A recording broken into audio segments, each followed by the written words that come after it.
Hi guys, this is Dr. Teo Wan Lin and welcome to my podcast, Dermatologist Talks Science of Beauty. In today's Dermatology Flash Briefing, we're going to be talking about lip problems that can arise from wearing a face mask. Mask lip is a colloquial term, much like maskne, that has been coined to describe the excessively dry and chapped lips that can arise from prolonged wearing of face masks. Now, in the previous episodes, we've spoken about the unique skin microenvironment that face mask wear creates. Having eczema on the lips is actually a specific condition known as cheilitis. This refers to a defect in the barrier function of the lip mucosa, and it can be aggravated in an occlusive environment, such as under a fabric face mask. The skin on the lips is different from other parts of the body, from the skin on the other parts of the body, because it's a lot thinner. And the constant contact of salivary enzymes also means that the nature of the skin cells is slightly different, as it's able to tolerate the acidity of the digestive enzymes. The triggers for cheilitis would be similar to that of what would aggravate eczema on other parts of the body. So an imbalance of bacteria present on your skin, what we call microbiome dysbiosis, barrier dysfunction due to contact with irritant cleanses, and also the constant friction created by face mask wearing. All that can increase transepidermal water loss, which is water loss via the skin to the environment. Individuals who are predisposed to cheilitis may have a tendency to develop eczema. So this very often boils down to a genetic defect in the production of the protein filaggrin, which is responsible for the production of ceramide, the main fatty lipid that holds skin cells together and protects your skin against the external environment. Having a fabric or a textile in contact with your lips, with sweat and saliva, nasal droplets that accumulate in a high humidity occlusive environment when you are speaking under the face mask. Overall, this can cause an imbalance of bacteria and even yeast such as candida, which usually is a normal colonizer. If this overgrows in a humid environment, then you may get rashes that's triggered off by fungal infections. Candidiasis usually does not occur readily in immunocompetent individuals. So unless you have diabetes or other causes of immune suppression, it is less likely for you to develop candidiasis of the skin. However, wearing a face mask sort of creates a new area for these conditions, which usually only occur in the skin folds, for example, what we call the intertriginous regions. It creates a new area for these conditions to develop. Now, internationally, I think that dermatologists have observed more and more patients who develop worsening of skin conditions associated with face mask wearing, but specifically also worsening of cheilitis, which is rashes around the lips. So these rashes can sometimes be confused for perioral dermatitis, or they could be part of a continuum. So you can start with having angular cheilitis, whereby the rashes are localized around the corners of your mouth. Now, the corners are particularly susceptible because it's considered a flexural area where there's friction when you speak, when you eat. There can be more friction over the area, and that's where individuals may notice cheilitis, cracking of the lips, and it can be very painful. Now, once a crack occurs, secondary skin infections can occur. So this can be due to skin bacteria such as Staphylococcus aureus. So if you have yellow crust developing on your skin, it can be due to candidiasis, which is similar to what some individuals develop over the groin, under the breast area when it's very humid, when the area is not kept dry. I feel that, overall, we are still quite early on in terms of this mask wearing behavior in our COVID-19 pandemic, in our current COVID-19 pandemic. So we certainly expect to see more and more patients with their pre-existing lip cheilitis being brought on by wearing of the face mask, and also patients who never had problems with their lips suddenly developing problems. Now, it is important to note that cheilitis is a condition of the lips that can occur even in the absence of this phenomenon of mask wearing. Individuals who are predisposed to endogenous eczema, atopy, these individuals have a personal or family history of asthma, allergic rhinitis, a family history of childhood eczema.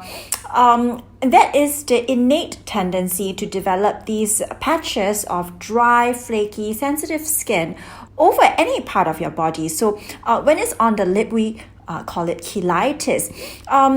Cheilitis, when it occurs at the corners of your mouth, is known as angular cheilitis, and as we mentioned earlier, can be contributed to by skin infections like yeast infections, candidiasis, and also bacterial infections.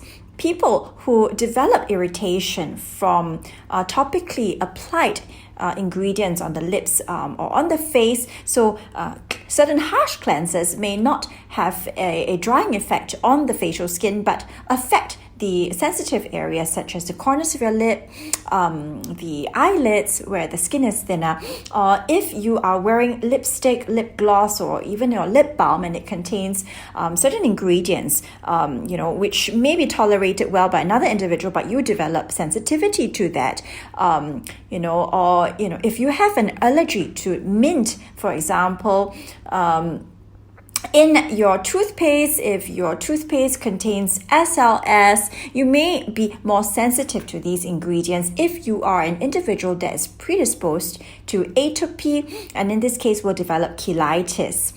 The toothpaste you use is an important consideration for rashes that occur around the mouth area. So perioral dermatitis is a condition that results in flaky red skin around the mouth area, which also corresponds to the area covered by the face mask. That's also affected by what is applied on the skin. So use of many different skincare products is a significant risk factor for the development of perioral dermatitis, and the toothpaste you use can be a potential sensitizer as well.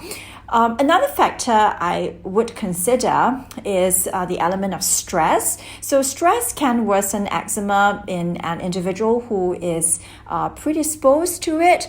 It basically works by suppressing your body's immune system.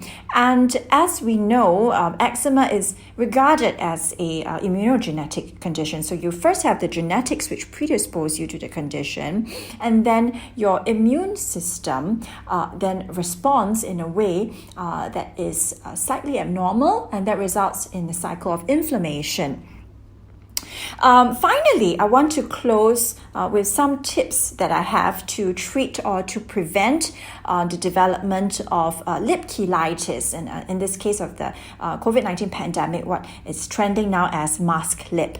First of all, give your skin a break from prolonged mask wearing. The use of a biofunctional textile, such as the one I described in my earlier episodes, the Zinco, the Kion's mask under the biomaterials arm, because of its bactericidal effects, to alter the skin microbiome, that can certainly improve the skin's ability to regulate the microenvironment and maintain skin health.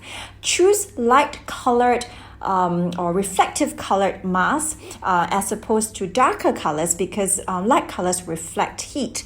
And it's important because you want to keep the skin cool, and this is also to prevent further irritation and accumulation of moisture. So you want to increase the rate of evaporation. A textile that has been treated with a higher evaporation coefficient is going to be more beneficial. Minimize application of too many lip products. Now, lipsticks in the era of COVID-19 and mask wearing is somewhat inconvenient. So I would say traditional, glossy type of lip products or liquid lip products will be very impractical when worn under a face mask. Lip stains, which rely on the pigment kind of settling onto the mucosa and creating the color that you desire, is going to be a little bit more transfer resistant than your traditional smooth glossy sort of lip products. I would definitely avoid any peels or lip scrubs with beads that are actually trying to exfoliate the surface of the lips, which really is quite harsh. And if you do use a lip scrub, the one we use in our patients, formulated by the pharmacy, is one that is based off phytoceramides encapsulated in crystals. So these dissolve onto your skin. They are not physically abrasive. And it's essentially the microcrystalline structure that gives the product its texture of a scrub, as opposed to using beads or other sorts of sandy, abrasive materials, which will definitely aggravate any problems of sensitive lips. Moisturize your lips. So the very basic, emollient, which you can find in the drugstore, is petroleum jelly, Vaseline. Now, that, in my opinion, is perfectly safe, cost-effective. It prevents transepidermal water loss. In order to really repair your lips, though, in terms of repairing the skin barrier, we would want to look for a formula that actually has ceramide content. Now, application of traditional ceramides, which are found in moisturizers, are impractical on the lips because, first of all, it's it leaves a whitish sort of cast, and it's very sticky. So what we use instead are edible phytoceramides derived from plant oils. So shea butter, for example, these have a natural, phytoceramide structure that mimics your body's natural lipids that form the skin barrier. Humectants like hyaluronic acid can settle into the dermis, and it plumps up your lips, so it is definitely a good ingredient to look out for. Anti-inflammatory ingredients are increasingly recognized in the formulation of topical moisturizers, both for your body, your facial skin, and definitely for the lips, because the anti-inflammatory components here are botanical, such as grapeseed oil. These actually help to regulate the local immune system, and results in what we call the effect of a prescription emollient device, and that is something which has a steroid-like calming effect, but without the side effects of topical steroids, which are skin thinning and skin atrophy. So I feel that overall, it's really important for us to recognize wearing a face mask does create a new set of problems for our skin, but importantly, we shouldn't neglect our lips as well.